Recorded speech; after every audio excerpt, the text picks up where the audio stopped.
Hi friends, இன்றைக்கி கெவுரு சேமியா உப்புமாவு செய்வது எப்படின்னு தான் பார்க்க போகிறோம். வாங்க வீடியோக்குள்ளே போய் பார்க்க. ஒரு பாத்திரத்தில் தண்ணி எடுத்துக்கோங்க. அதில் ஒரு அரை ஸ்பூன் உப்பு போட்டுக்கோங்க.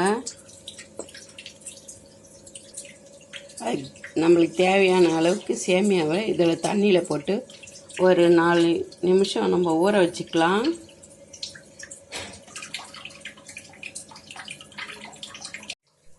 இட்லி பாத்திரம் வச்சுக்கோங்க. அதில் தண்ணி ஊற்றி ஒரு தட்டு வச்சுடுங்க. அதில் துணி போட்டு நம்ம சேமியா வேக வைக்கலாம். தண்ணி எடுத்துகிட்டு இந்த மாதிரி தட்டில் எடுத்து வச்சுக்கோங்க. இப்போ நம்ம இட்லி பாத்திரத்தில் அதை வேக வைக்கலாம்.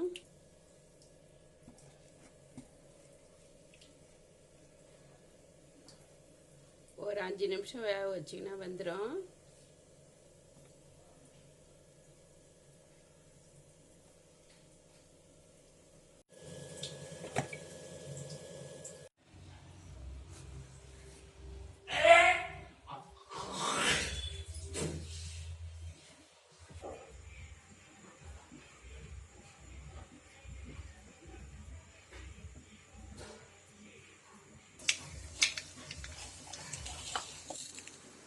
இப்போ நம்ம போய் தாளிக்கிறது எப்படின்னு பார்க்கலாம்.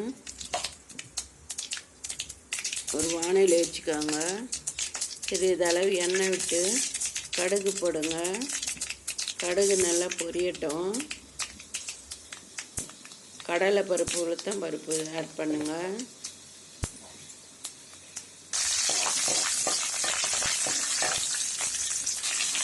கட் பண்ணி வச்சுருக்க வெங்காயம், 2 பச்சை மிளகாய், கருவேப்பிலை எல்லாம் ஆட் பண்ணுங்க.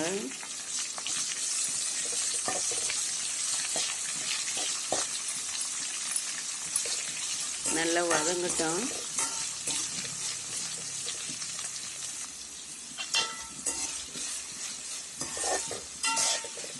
நல்லா வதங்கட்டன்ட்டு நம்ம சேமியாவை நல்லா உதிர்த்து வச்சுருந்து போட்டுக்கலாம்.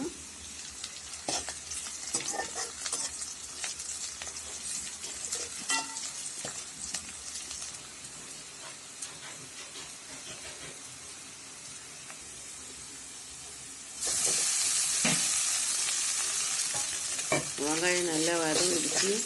இப்போ நான் சேமியாவை ஆட் பண்ணலாம்.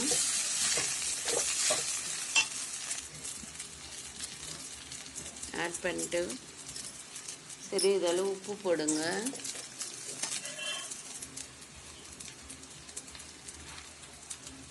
ஏற்கனவே கொஞ்சம் உப்பு போட்டிருக்கோம், அதில் உப்பு சேர்த்துக்கோங்க. உப்பு கம்மியாகவே போடுங்க.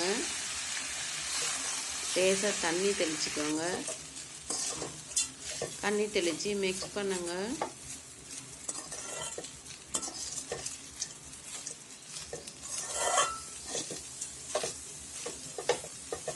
சேமியா உப்புமாவு ரெடி ஆயிடுச்சு. உங்களுக்கு பிடிச்சிருந்தால் லைக் பண்ணுங்கள், ஷேர் பண்ணுங்கள். பக்கத்தில் உள்ள பெல் பட்டனை கிளிக் பண்ணுங்கள்.